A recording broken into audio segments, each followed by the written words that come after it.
suspension bridge built across a stream in the forest. Cop cars on fire. A clipboard painted green with the words, "Let the people decide."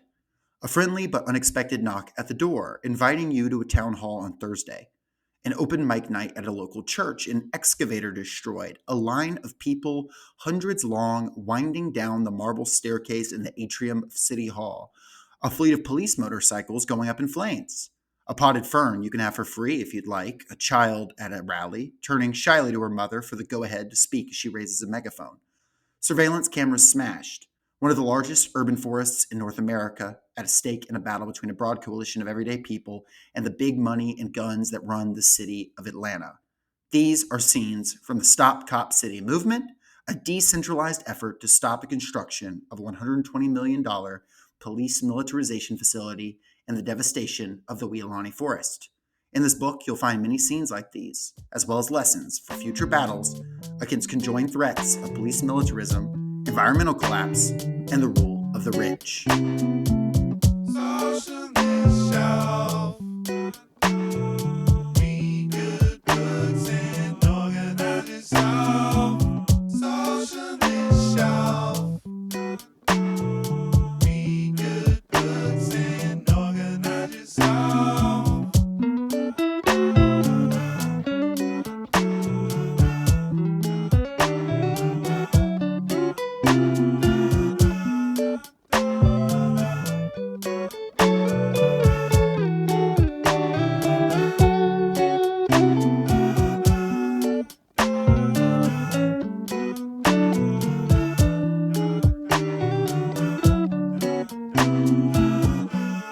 You're now listening to Socialist Shelf Radio. Welcome once again, listeners, to the Socialist Shelf. Hope y'all enjoyed your little break over the so-called Memorial Day weekend. Of course, we recognize it as Decoration Day before that. Go look that up. Shout out to memorials for real, though. Forget me. Yes. Before it was about U.S. empire, it was about emancipation of enslaved people. Go look on Liberation News for that. It's a really interesting read. This week we're doing a little more nonfiction for you. The book is No Cop City, No Cop World, and here to talk about it is one of the editors. Their name is Mariah Parker, activist by day, MC by night, activist all the time. How you doing, Mariah? I'm great. How are y'all doing? It's so good to be here. I'm fantastic. Yeah, super excited. Just got finished reading this book. I've been excited for it for a minute, and super excited to have another author on to talk about some work that we're super excited about. It's also cool. We know each other personally as well. We've done organizing work. We've run into each other at these events. We've done that kind of stuff. I mean, the big event that's mentioned multiple times in this book, the 2023 City Hall commentary / almost occupation, was at that. I was the landing page image for the AJC and almost lost my job. That was awesome. Yes. Hold on. Can we still find that video where you're like, 2020 was a rehearsal and you haven't seen us get really mean? Yes, maybe. I don't know. But it's super exciting. This book is, not only is it like exciting to read, but it's also like a super important reflection on this movement, on this moment. So could you just tell us, for those who might not know, basically what is the Cop City situation here in Atlanta and what influenced you to write this book? What's the background on it? Yeah. So or to work on this book, I suppose. There are a lot of contributors. Yeah. So Cop City was proposed and pushed through, starting with the uprising of 2020, with the police killed Rayshard Brooks at a Wendy's. Wendy's was burnt to the ground. The Atlanta Police Department saw a blue flu epidemic where effectively, the police department were going on strike to protest their treatment in the media, the fact they were being held accountable in this mass uprising. And so the city of Atlanta came forth with this plan to implement better training for officers, by which they mean militarization and exchange of tactics for warfare with the Israeli Defense Forces, by building this compound in what was once one of the largest urban forests in North America, to then also have other law enforcement agencies around the state, around the country, come and train there as well. So it's a $120 million Cop City. We call it Cop City because it actually contains a mock city block with a gas station, nightclub, apartments, racetracks for them to practice putting down insurgencies, like the ones they faced in the summer of 2020. And so for 4 years, ever since Rayshard Brooks was killed, and we did not get justice for his murder by police officer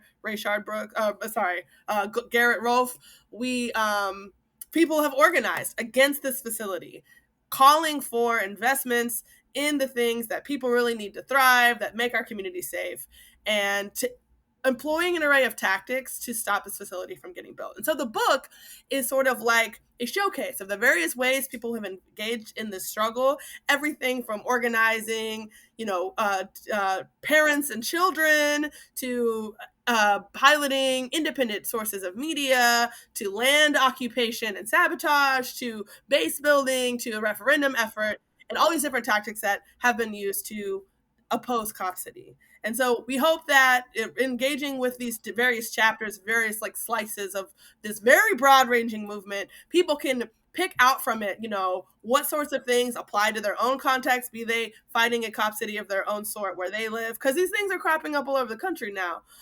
Or, whatever fights may come as capital continues to expand the forces of policing and put down resistance of any kind. There's lessons there from across the movement I hope people can learn a lot from.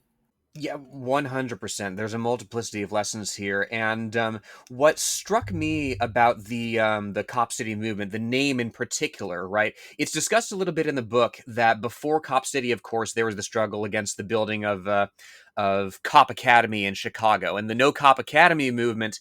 The slogan there, the name there, sort of came out of a recognition that you cannot allow the bourgeoisie, you cannot allow corporate media to set the terms, to frame the discussion of this thing. You have to immediately call it out for what it is. Whence the name of Cop City for what's officially called the what is it called again? The Atlanta Police Training Center, The Atlanta Public Safety Training Of Facility. course, it's public safety. Of Yeah. course, that's what they always call it. Even though, of course, it's Alec Karakatsanis. We talked about him on the show before. He talks about this as like climate science denial, right? It's on that level to suggest people that policing, that prisons make us safe. They only spend 4% of their time on what they themselves label violent crime, and of course, crime statistics are self-reported by police. They don't include all the brutalization and the burglary that police themselves do.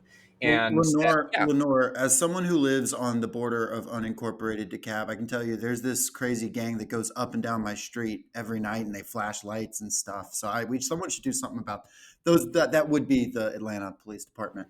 Yeah, I've seen the big SUVs and 100%. and now they have a shiny new racetrack to practice bowling people down with those giant SUVs. Their horses have new stables. I don't know why police horses even exist in 2025, but these roving bands of violent actors in our community with total impunity rolling up and down Jacob's neighborhood. Yes, and so yes. It's universal in a lot of ways. Like Lenore was saying, you have that Cop Academy, you have these cop cities popping up, but it is also an Atlanta-specific story, which is why I'm glad that you're getting to work on compiling this, and you have so many Atlanta people and Georgia people writing this and contributing to this. Not that we don't love the comrades who come from out of town. That's also incredibly constructive and helpful. We of course reject that outside agitator narrative because capital is the greatest outside agitator. But they have no borders. Yes, right. But it is an Atlanta narrative, and I'm kind of curious. You talk about the Atlanta way in this book, and you talk about the history of Atlanta. There's a great section in here that says Black Atlantans were told that we, quote, saved democracy or American democracy after the election cycles of 2020 and 2022. And that earned us a proposed police terror complex in a Black community made possible by the Black misleadership class, end quote. Democracy for whom? That's always the operative question. So I'm curious the Atlanta specific side of things and how this ties into local culture, local politics. I was wondering if you could maybe speak to that some. Totally. I think this comes up in two very clear ways across the book and in our grounding as a movement through over these years. One being the site itself. So yeah, you live out in unincorporated Cab, familiar with this what it was once one of the largest urban forests of North America, portions of which had been torn down already and repurposed for the Atlanta prison farm. So there's this place where after Reconstruction, after the fall of slavery, and after the 14th Amendment and the repurposing of the prison apparatus to just continue slavery in a new form, these convict leasing systems, the systems by which folks were being thrown into the prison farm for very trumped up charges by racist police forces and forced to toil to make their own food, to raise livestock, to give sometimes services to the city, all the way up until in the 1900s. I think it was a uniquely Southern thing that happened. So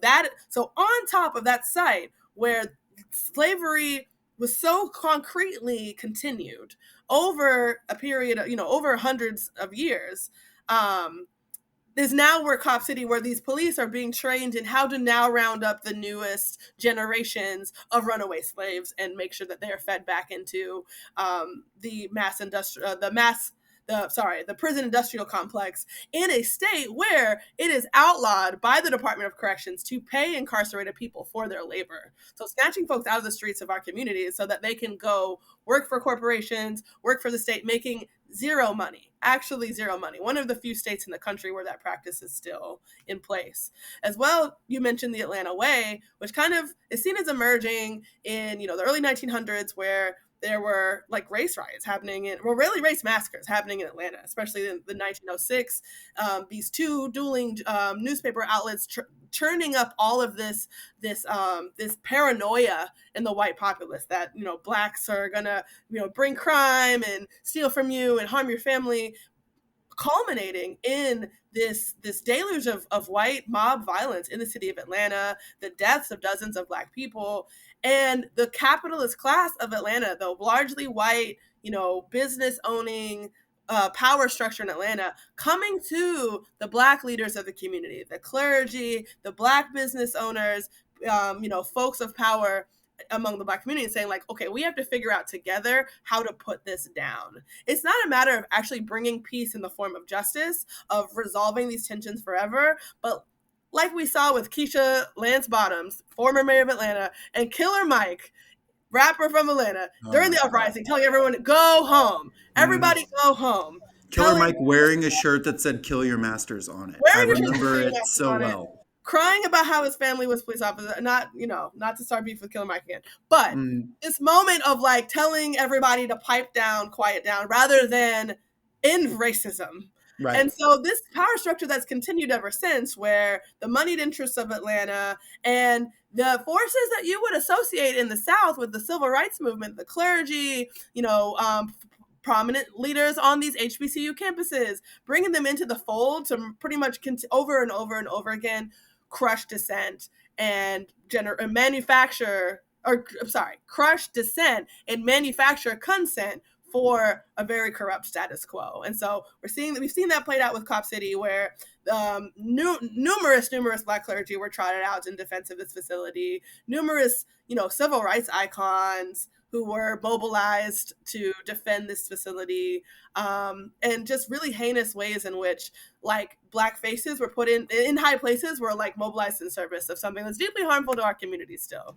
Mm-hmm. I remember, and it backfired on them. It did not work. But in the middle of all of this, in the middle of the construction, this is probably 2023, Angela Davis visited the city, and the city of Atlanta tried to give her like a big award or whatever, which of course she pretty quickly was like, through that big, they weren't going to trick Angela. You can have this back now. Yeah. Yeah, that was a little bit that was a little bit stupid on their part. Like, come on, that's a big try. But like they were even on that type of shit. Like it was really, I mean, and genuinely quite something, the level of like corruption they were working with. And also the way that they were uniting these forces. Originally it was Keisha Lance Bottoms, I believe, was the original mayor this was proposed under, than Andre Dickens, with the forces of capital that's represented really in things like the Atlanta Police Foundation, which this book gets into. And And it's interesting you mentioned those newspapers. Those newspapers are, I joke like, well, I hope they're, impartial now.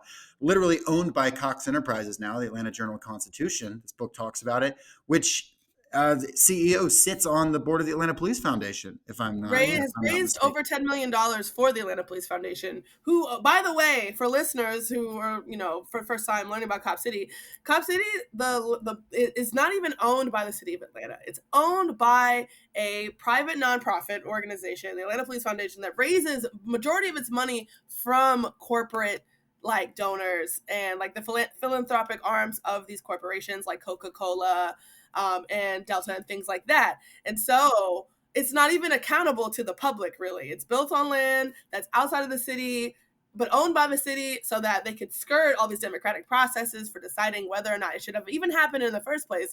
And it's owned by this entity that's not even a governmental entity. It's just it's pretty much just a bunch of rich people's private army.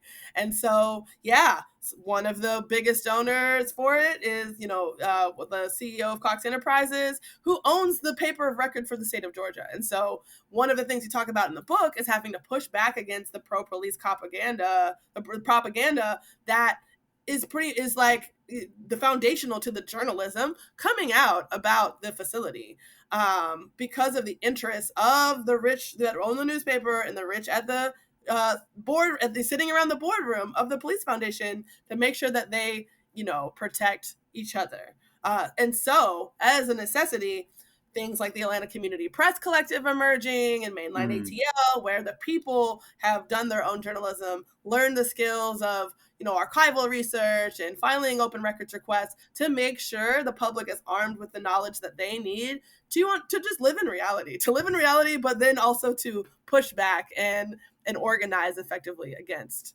And one thing that you have in this book is an essay from the Atlanta Community Press Collective and other people who have helped shape this narrative, which again is why people need to read the book for sure. We certainly have no time to go into every detail of all that, but it is really it's really remarkable the way that people have pushed back on that. And I mean, even the framing itself, calling it Cop City, winning honestly that like linguistic battle has been very effective in a way that like I'm sure Andre Dickens hates that everybody calls it Cop City. Probably I've seen people that support it call it Cop City. You know what I mean?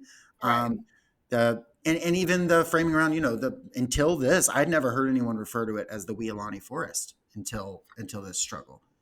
Yeah, and I wish that's something I didn't get to reflect on for my own personal journey a lot in the book, but it's like a thread that runs through some of the other accounts. But like, I didn't consider myself an environmentalist when I got into this trouble. Like, oh yeah, climate change is bad and sustainability is good in just like a general way, but like through the process of like first coming at it from the position of like opposing the police militarization, but through that process, learning about the history of the forest and the indigenous culture of the folks that were pushed out of this land, learning about the ecology, learning about the way that other activists were engaging, it like building a relationship with the forest during their land occupations.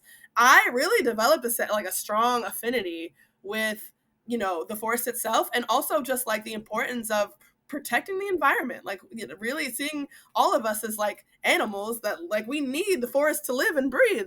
And so I think that's a powerful thing about the struggle that I hope the book conveys, and I hope other people are able to find in their own struggles of like how to find those intersections with other movements. So like, how do we tie in environmental injustice when we're talking about them shaving off the top of a mountain in Kentucky for mountaintop removal mining and building a prison on top of it. Right. The intersection of these different kinds of struggles, but bringing in folks who are environmentalists into the struggle against police militarization and vice versa, was something that I think made the movement as vibrant as it has been. Yes, and indeed there is a powerful diversity at play here. Not only of tactics but of people carrying them out. It's the decentralized movement has no single unifying political framework. It includes abolitionists, anarchists, communists, liberals, libertarians, environmentalists, black radicals, neighborhood associations, faith congregations, voting and civil rights activists, indigenous and anti-settler colonialism organizers, disability justice advocates, and many more. It lies, Mariah, you're absolutely right, at the nexus of so many struggles, and the reverberating effects of the building of this cop city are impossible not to see if you're an organizer in the Atlanta area. Of course, it's mentioned the flooding that has taken place, that has gotten worse as a result of the clearing of all this forest land. Of course, we saw this in just this past hurricane season, just how badly particular parts of southern Atlanta got hit. There's that, and there's also the building of Cop City itself. Indeed, once you've seen the struggles on the ground and the complete lack of initiative from the city to address them, you see the motive for what it is, which is from this first essay here by Micah Herskin. Put simply, Cop City is the Atlanta ruling class's solution to a set of crises produced by decades of organized abandonment in this city. And I love that phrase, organized abandonment. It sums it up so well. Because, and they go on to outline the motives here, right? It's investing in police capacity on the heels of the 2020 uprisings. It's refurbishing the image of Atlanta. It's an encroachment on publicly owned land. It's essentially bringing the frontier home and privatizing what little left there is that hasn't already been privatized. You nailed it. Yeah, no doubt. I think also, like, thinking about other struggles around the country. I remember the first time for me, and it's also partially just shows, when I was coming politically conscious, when I first saw like an environmental struggle that also carried over to like this political struggle. I think of something like Standing Rock or something like that, or these struggles Yes. against these pipelines. And it's interesting because I think a number of these activists, especially indigenous activists that did come to Atlanta for this, did a lot of them cut their teeth at Standing Rock or struggling against pipelines that Yep. violated in the United States government's treaties with indigenous nations. I remember in the book talks about this rally. There was a rally that started at the King Center that marched to the Atlanta Police Foundation. I got in a conversation with a man who was a member of an indigenous coalition who came from further north. He would say correctly came back because his family actually was from Georgia and spent a whole lot more time there than my family has spent in the Southeast, if you want to count it up cumulatively. And somebody asked him, and it was kind of an ignorant question, but the person was asking, they said, you're talking about, this land and who has the right to it. They were like, so what, you want to like kick all of us off? And he was like, no, that's y'all's thing. And I thought that was so funny. Right. The idea of like communal stewardship of the land not belonging to anyone being Right. such a foreign concept that we then frame it in our own our own experience of like dispossession, of isolation and exclusion. No, 100%. And I think it's interesting though, but there was some experience of that and this is something that I didn't have any direct experience of in person, but there were encampments that for some time sprung up on the land. And the book talks about the experience of those in a way that I think is really interesting and whatnot. But it ties into what Lenore was saying is there was like sort of a bunch of differences of a bunch of different types of people that were engaging in different ways. I was wondering if you'd maybe speak to a little more of that, how that was both could be strengths or weaknesses of the movement. And of course, people have to draw their own conclusions. And this is also a movement that's ongoing. But if you could talk a little bit about the kind of diversity of tactics at play and what was unique about that. Yeah, definitely. I mean, I think early on, when the plans for the facility were first announced, base building was a huge, and like door knocking, going out and talking to community was a huge part of the part of the campaign, culminating, early on with a 21 hours of public comment virtually online during the early pandemic. And when that failed, when they still pushed through the facility anyway, land occupation became one of the central tactics. And to this day, widely considered one of the most effective tactics the movement has used for slowing down the facility, because they couldn't build it if people were camping on it. So they had raves, they had parties, people were living out there. People built a whole community out in this forest as a way to fend off the bulldozers and the excavators and the machines of destruction that were brought in to build Cop City. And so, from there was a lot of different kind of forms of cultural organizing to bring folks in through things like open mics, through plant swaps, through food distribution, things like that. There were people that then started to report on it from our perspective and get the real facts out there about what was going on in the movement and in City Hall. So kind of pulling back the veil for normal people who didn't realize the way these things worked behind, closed doors with the Yeah, way I this. think the land occupations are when people first started to really notice things too. At least Yeah, for yeah, me, yeah, for I sure. first heard about it from actually friend of the show and friendly podcast, the Trillbilly Workers Party, Aaron Thorpe, and Oh yeah. those guys talking about that. They were like the first time I heard about it, and maybe a few months after it started, and they were talking about, have you heard about these guys that are just like out there in the woods, right? But but then it's interesting how that turns into a broader thing, and also and how more people are able to engage in their own specific types of ways. Yeah, I mean, one of the movement's strengths, I think, is like it was a very much like a get in where you fit in kind of movement, where Sure. everyone like feels very invited to just contribute what strengths they have, what gifts they have, what their interests are, but also based on their own unique political analysis of the moment. And so, while the diversity of tactics it was something that was deeply inspiring, I hope people take away from the book. There are pros and cons to decentralization that I hope people also use the book to evaluate. There's times where there are conflicting tactics, where if you're not coming from a shared political analysis, there are different ways where the tactics you use are going to get in each other's way. Mhm. There's ways in which folks are going to step on each other's toes, or ultimately there's going to lack like a singular focus of vision where we can all make sure we're leading towards the same result that we desire. And so I think as well, reflecting on the ways that there's these pockets over here and pockets over there of people really all taking bites out of this elephant in order to bring it to its knees. And it did, it has slowed down the development of the city a great deal, but By like also 2 years, yeah.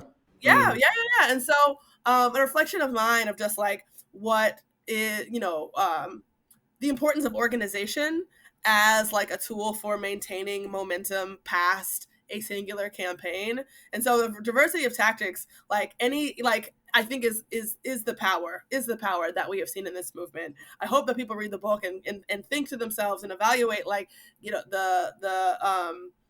the power of centralization, decentralization, the power of organization, the lack thereof. Because as we enter a new period where the first phase of the facility has largely been built, there's several more to that are proposed, and so we'll see what shape the fight takes now. Mostly pivoting towards how we stop these facilities from being built in other communities, but taking those lessons of like how does decentralization also hinder the movement in some ways, how could other forms of organization benefit us in the longer term, and things like that. But I think those lessons are all for the reader to take away from reading and evaluating the book for themselves. Well, certainly, certainly. I was just going to say the great Palestinian author Hassan Kanafani said, "Imperialism has laid its body all over the world. Wherever you strike it, you damage it, and you serve the world revolution." I mean, that's very poetic and exciting, but it's true. And this is a bit of a smaller scale, though we can talk about how it ties into imperialism and honestly Palestine more specifically. But this kind of way of like, yes, if you are actively stopping a bulldozer or making people know what's going on, you are serving stopping this thing. If you are showing up at City Hall and causing problems, you're doing this. If you are a student who is giving Andre Dickens problems when he tries to go to Morehouse and basically win over the student body and talk to them like they're idiots and end up looking like the idiot, you are also serving this project. So it's interesting. And I think also with all these disparate forces, and yes, all these complications emerge, I think a book like this is super meaningful because it's self-consciously not coming from one perspective, but showing you a variety of perspectives and showing where they mesh and maybe where they don't, but not in a way that I think, at least reading it, that is any way, reflecting negatively on anyone, but instead is just kind of showing the kind of, we'll say the tapestry of the movement. And it's kind of a work of organizing in of itself of kind of how these things mesh. And of course, everyone's going to, draw their own conclusions about what makes the most sense and what doesn't. I don't think I'm certainly not qualified to say what the right answer is, but I think if it might be useful to say, well, here is where these things actually are working together. Here's where the referendum actually was helping the Mm-hmm. more illegal side of the movement. Here's where the more dangerous side of the movement actually forced some of these democratic concessions. Not that they ever meant it. We can talk about that in a second. But here's where the environmental side for you get what I'm saying. It's an Yeah, interesting yeah. how these things mesh that when you're just kind of in the heat of the moment, it can feel like, oh, well, they're doing that thing over there. And it's actually, we should be, more gracious to each other as well, because of course the state and the forces of capital want us to be at each other's throat. Right. They're not And certainly not going to give us any grace. Yeah. Exactly. yeah, And yeah, all the more reason to have it for each other. And certainly the diversity of tactics and the sheer breadth of the coalition against Cop City has its, as we all were saying, it has its advantages. It catches the ruling class off guard at critical moments that can be capitalized on and sort of pull back the curtain, right? There's a bit in the book that I really like, that where y'all discuss that, like when Dickens goes to Morehouse to pitch this thing, what really, really catches him off guard and gets him angry is when people call him a sellout, right?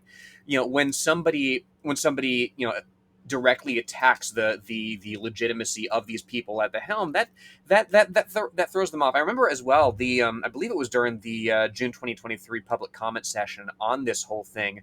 Was it Andre Dickens's daughter? Do you recall, Jacob, who got up and tried to take everybody to task for calling him a bozo? I don't remember the specifics of that. I don't remember this, but I love it. Yeah. It's burned into my memory. But If we can find a video of it, I'll link it in the show notes. Yeah, We'll see. cool. It was fascinating to watch unfold because everybody laughed that down. But that's the thing. And we discussed it a little bit way back in our Vincent Bevins episode. The decentralization piece is useful for reverberating the message, for spreading the struggle across a multiplicity of communities, across a much wider breadth of the populace than ordinarily you might get. And the next step, it would seem, is to unify it a little bit, and to push on specific cracks that have formed.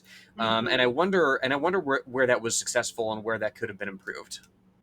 Yeah, I mean, I think one place that people really unified around was just refocusing the attention of the public on the violence of the state in moments where questions of tactics, and when things happen like motorcycles getting burned or excavators having their gas tanks filled with sugar or whatever it may be, happen, refocusing the fact on a living person was killed by the police in this forest so that they could build this facility. That is violence. It is violent to rip people away from their families, to imprison them.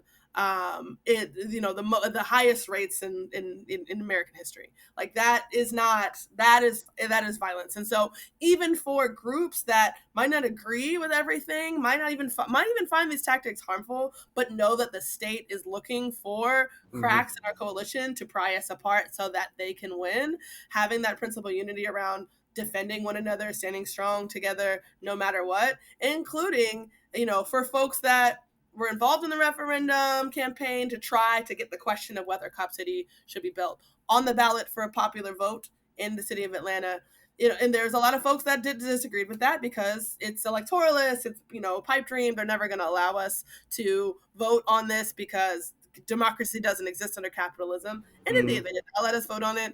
But standing in principled support of them, of recognizing the value of base building efforts, trying to keep our differences in principled struggle together as a community, as a family. We'll figure this out behind the scenes, right? And together strong, in the face of forces that are salivating at the idea of tension between us. But yeah, ultimately, any winning movement is going to require a coalition. So while ultimately, yes, you do want it to eventually unify into something, folks joining organizations, folks, taking the next step once a campaign is over or the momentum has waned, to find some sort of movement home or some sort of container for continue to fight against those forces. The reality is that even for folks in organization, we will always have to be in coalition with broader groups at us, folks that don't always agree. So something I hope that people take away from the book as well is just sort of a snapshot of what a coalition could look like for almost like a fever dream of what you might go up against when you are trying to win on a really big scale. Once you really get in the trenches and once you have a real shot of winning, it's probably going to be because you have a group of bunch of random people from across the spectrum that are all marching together, towards a common goal. So, Yeah, um, absolutely. And I think it's the more mass a mass movement is, the more it is like that, right? And the yeah, more yeah, you have people that are no matter what their ideology are, they're not necessarily in organization, or they haven't necessarily done this before. And I think a thing the Cop City movement struggled and struggles with is often being like an activist type movement. That's not unique to the Cop City movement. That is a lot of mhm, movements in times where yeah, revolutionary fervor is not high. 2020 was a really exciting and moving time that brought millions of people to the streets, but also scared a lot of people. When that did see the repression, they did see what the city of Atlanta was willing to do, and other places.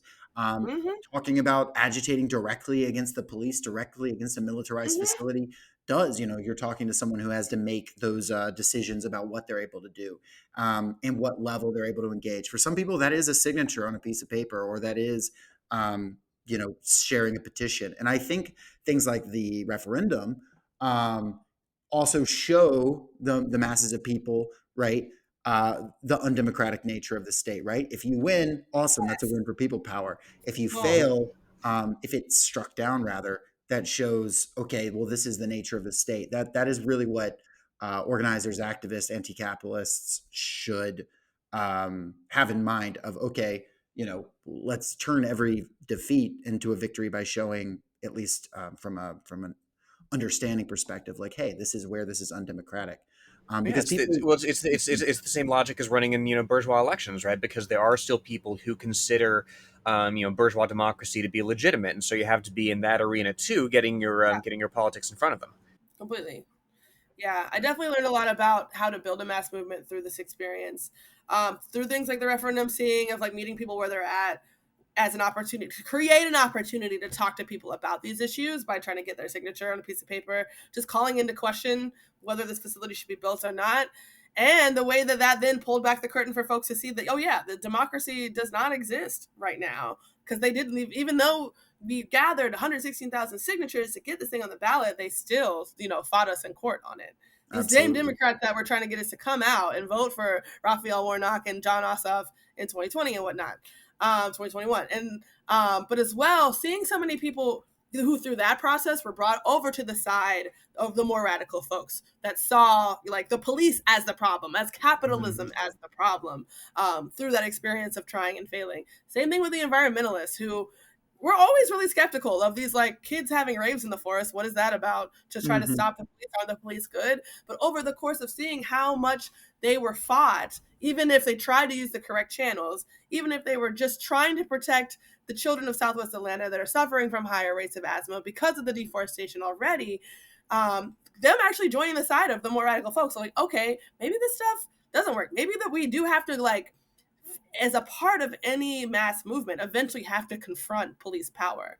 If you are fighting for environmental justice, if you're fighting for queer rights, you're fighting for disability justice, you're fighting for housing, whatever your struggle is, if it is a strong enough fight for it, you will eventually have to confront the police. And so I think that was a really, really big lesson that people took away from it as the struggle took on a mass character in a way that we can use struggle as like a classroom for people to realize like if you might maybe only feel safe enough to sign a petition right now, but through that process come to see that like somebody gonna have to stand toe to toe with some folks with some SWAT shields and whatnot at Right. some point in time if everybody gonna get free. Like it was a really, really big learning experience for a lot of people involved, for sure. And I'll say, while there's certainly, the construction happened, the camps were cleared quite Yeah. violently, and you talk about the murder of Tortuguita, and share their own words in this book in a very beautiful way that I don't want to speak for. I think people should go and read it themselves and engage with that directly. There were moments that were very tense, where there was like, I mean, I remember we referred to it at City Hall. They really were wanting to stop public comment at a certain point, and this was in the 2023, and people were like, well, y'all aren't leaving this room, like, straight up. And then they realized, like, yeah, no, we're actually gonna have to sit here and wait this out and listen. I mean, I remember being in there and them trying to say, oh, no more people could come in, or water wasn't allowed in, or no more people were allowed up the stairs, and people were finding back ways up the stairs. And just all this different stuff was happening, and people were collaborating in very interesting and creative ways. I remember when there was the commentary happening at Morehouse. I wasn't inside. I'm not a Morehouse student, but I was outside doing some community support, like a sort of rally that sprung up almost kind of on the spot just to support.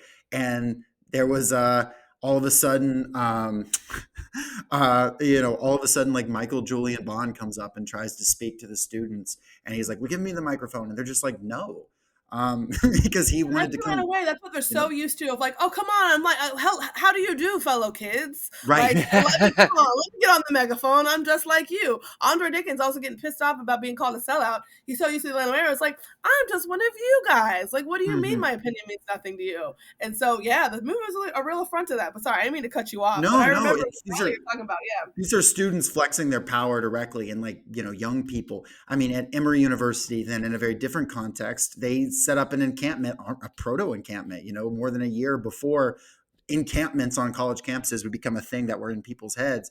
That was Yeah. cleared violently, and I remember the next day, these students who barely considered themselves activists just standing there talking to the press that had been ignoring them until they took this stand.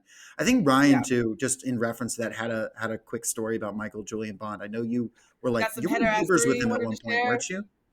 Oh He's a my city God. councilman, by the way, for those who don't know, the Atlanta, And the son of civil rights leader Julian yeah, Bond. So a son of a much better man than him.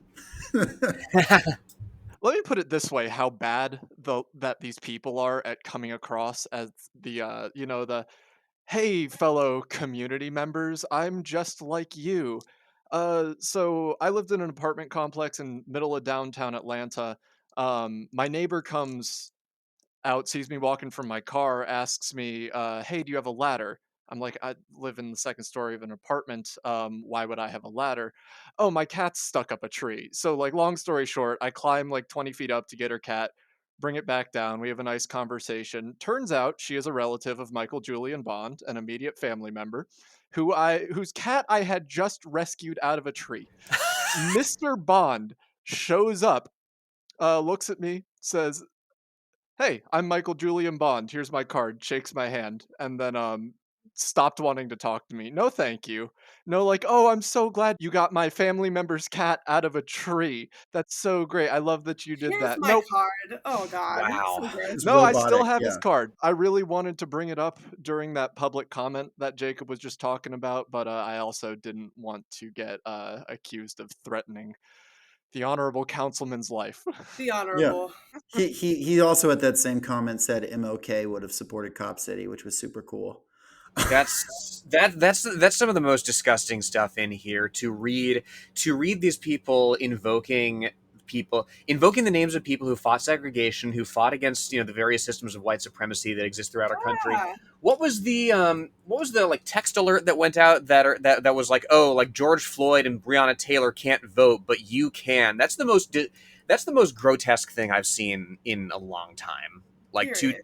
to Yeah. invoke these dead people's names to get you to go to the polls for a political formation that is perpetuating the very system that killed them. Yeah, who do you think built Minneapolis has been like a Democrat controlled city for a minute? Who do you think built the cages that George Floyd had been in and out of to get his criminal record? Like who do you think funded the 1099 program to get all these military weapons in our communities of a kind that now they're shooting down people's doors and killing people like Breonna Taylor? The Democrats, like all of them, we're always locked up on these things, bro. So yeah, no, it's crazy. It's crazy the way that they have mobilized the memory of folks who have fought imperialism or who have just been caught in the crossfire of these horrible systems in order to try to just shore up what is an eroding edifice that they stand upon. Yeah, and then you fast forward to just this past year, the Warnock and Ossoff, who saved democracy, quote unquote, right? They vote for the Lake and Riley Act, which empowers ICE to detain to detain so many more people. Exactly. Same Warnock that was never commented on the fact that a person was, murdered by the police in, Yep. like, in his jurisdiction. Never even weighed in on like the referendum, whether or not people should still have a democracy in the city of Atlanta by being able to vote on whether they wanted this in their backyard. So Yeah. Yeah. No Talks to doubt. God, by the way. Um, we referenced Kanafani earlier and talking about imperialism. I wanted to ask, what's the relationship between the Atlanta police and world imperialism? More specifically, we're thinking right now about Israel. I mean, that's all on our minds right now as Gaza is being decimated at a scale that we've really never seen. As we speak, the book draws connections both with the Gilly program, which you can speak to, and also the Urban Warfare Training Center, which is referred to as Mini Gaza, which is a similar facility in Israel. I wondered if you could speak to that and what this struggle's connection to, broader world imperialism is as well. Because, you strike one place, you strike it all as well. yeah, so I mean, Georgia State University houses the Georgia International Law Enforcement Exchange Program, whereby police officers in Atlanta in the state of Georgia are sent over to Israel to learn from them, tactics to, keep the community in constant fear, to terrorize people, and they bring them back, and they use them, and they're using them on the streets of Atlanta right now. Yeah. And so, if you can imagine that, and if you can imagine a facility where people from all over the state and all over the country are coming to train in some of the tactics that the Atlanta Police Foundation or the Atlanta Police Department are using, and they learned over where genocide is happening, you're seeing how this facility can be used to like export tactics, pretty much just like bring home the tactics of terrorism that we have funded abroad in places like Israel. And so that's one way that we kind of actively participate, even here, just like in the city of Atlanta, in shoring up, reifying, affirming these genocidal regimes in other places, and also then bring it back here so that in places like Ferguson, in places like Minneapolis, we get the same treatment as they are experiencing in places like the West Bank right now. hmm And I can say how much they value that partnership because I've seen firsthand here in Atlanta, the entire APD having to be out in force to protect the Israeli consulate from, Arab grandmothers during Ramadan, basically, on like a Yeah, protest. There's just like 20 people out there with Palestinian flags. Or one time we had a children's march that was just a very small group of children walking around. I mean, you've got these guys out here just in force or whatever. So, that you can tell it's a sore spot. I don't think anyone can drive around, at least not right now, Vine City in Atlanta without saying there's these propaganda posters. I'm not sure who puts them up, but they're really cool. It says APD, KKK, IDF. They're all the same. And it has all three of them there looking the same. And it literally, that's not just a slogan. It does sound good. It sounds good in a chant, but it's also literally true for those reasons you say. And we are mirroring the tactics that were used over there. And it's like worth noting that if imperialism can get away with that over there, if your money can get away with that over there, they're seeing how far you're willing to go, how much you're willing to give up. And Yeah. not that you shouldn't have solidarity if it doesn't affect you, but you really, it does hit close to home, and it will hit close to home, and it is actively. And also for the rest of the United States, those of you who don't have a cop city in your town, potentially coming to a city near you. So you really, we need to be ready for that. Potentially coming to 69 cities near you. It's all over. And it is spreading around, and the first phase of it is done here. So, Mariah, I'm curious what, and we're not asking you to have a crystal ball, but where does and should the movement go from here? What do we do now that, tragedy that it is, so much of Weelaunee Forest has been destroyed, that the referendum seems to be on hold, that the construction is done. What's the next step? What do activists do? Because what we're not here to do is to do a in memoriam on the anti-Cobb City movement. It is alive, it is well, and that land will be reforested one way or another one of these days. We all believe that. Where do we go next? So two important prongs of the movement now are the defense of the political prisoners that have been persecuted by the state in order to demonize this movement and, crush dissent. So there's 61 people who've been charged with RICO. Within that group, there are a number who've been charged with domestic terrorism for things as simple as attending a music festival in the forest, for being in the wrong place at the wrong time, for flyering in the wrong neighborhood. And so we have to continue to offer these people support so that we build the strength and confidence of the working class to struggle, knowing that people have their back, even when the state meets them with repression. And so those folks' cases are working their way through court right now. There's been a number of court support rallies. There's some fundraising for their legal defense and things like that. I will, if there's any sort of way I could like link that. Please, it'll be in the show notes below.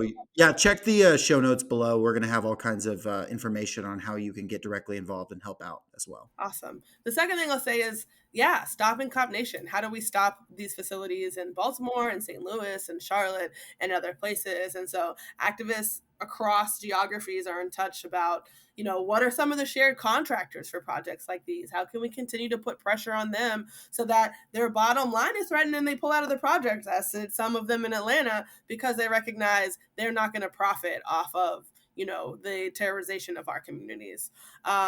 What sorts of ways can we engage in similar hijinks, things like, disrupting police hiring fairs and stuff like that in these other communities, so that these facilities don't move forward. And then continuing to link fights like these to the fight for environmental justice, fight against climate change. And so educating more and more people about the importance of places like the Weelaunee Forest, so that people like myself, who didn't start out with a deep kinship with nature, can understand why that is our fight too, as we fight capitalism, as we fight racial injustice and oppression. It is also linked to the fate of the earth.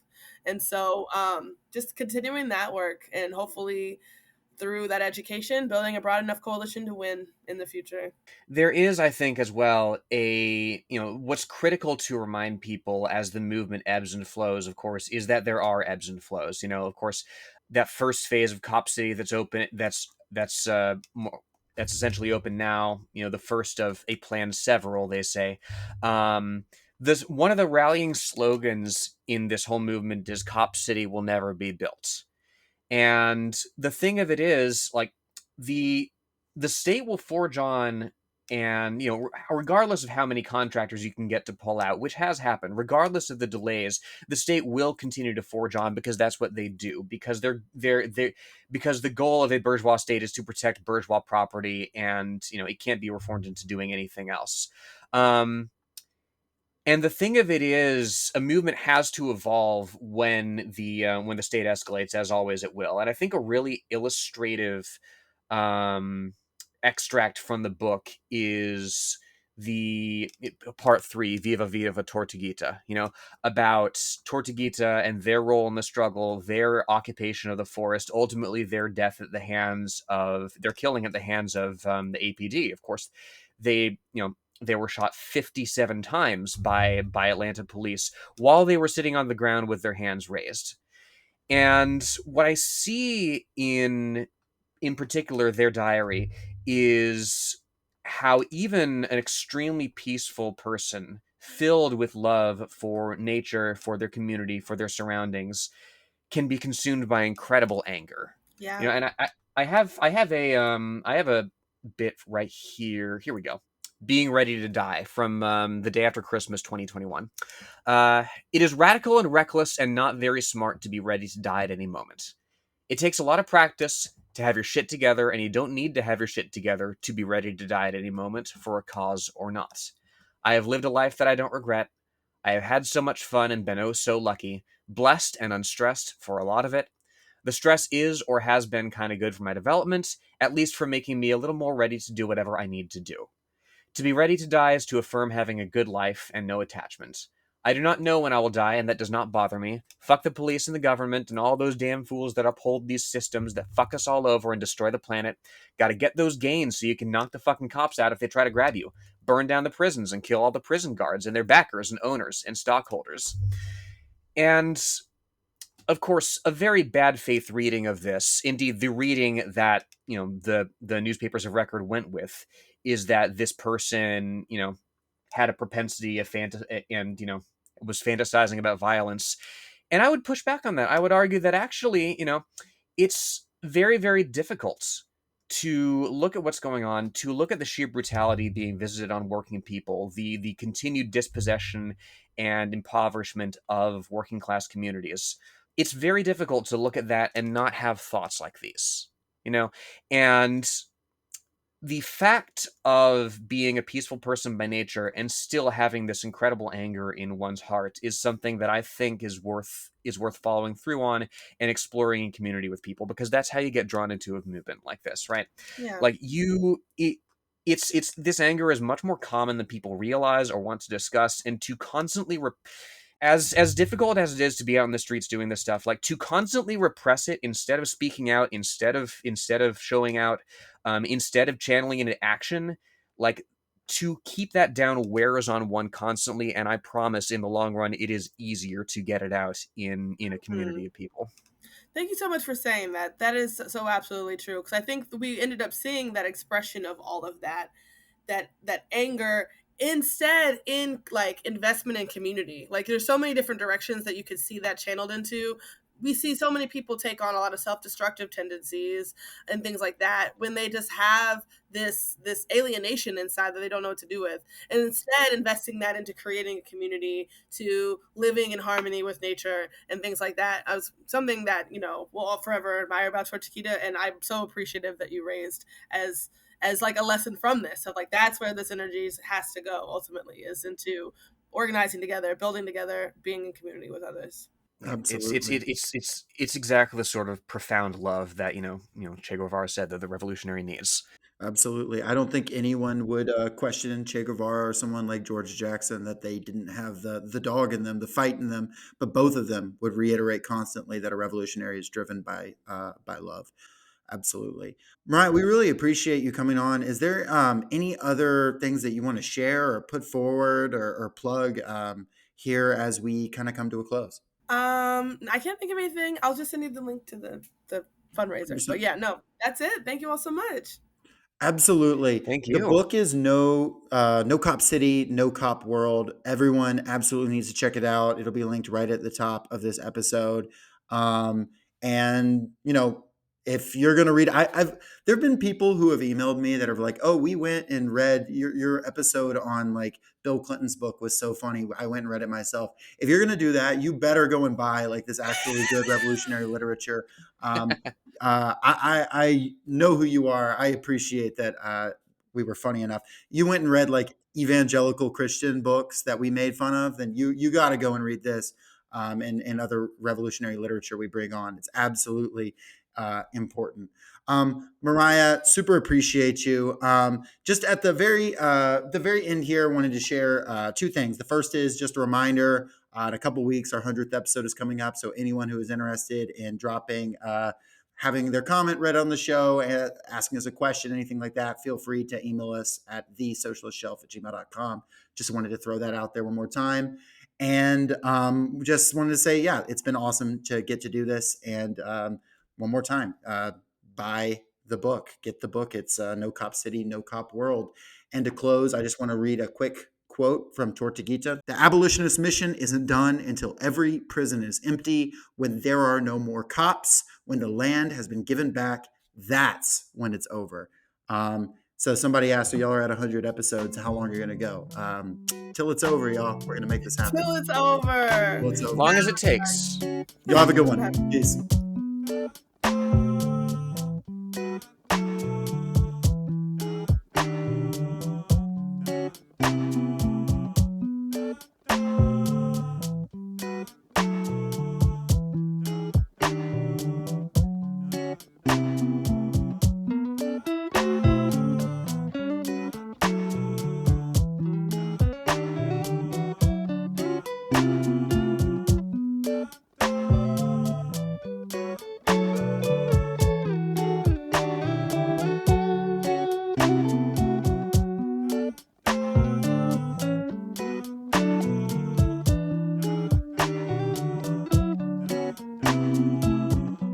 Thank you for listening to Socialist Shelf Radio.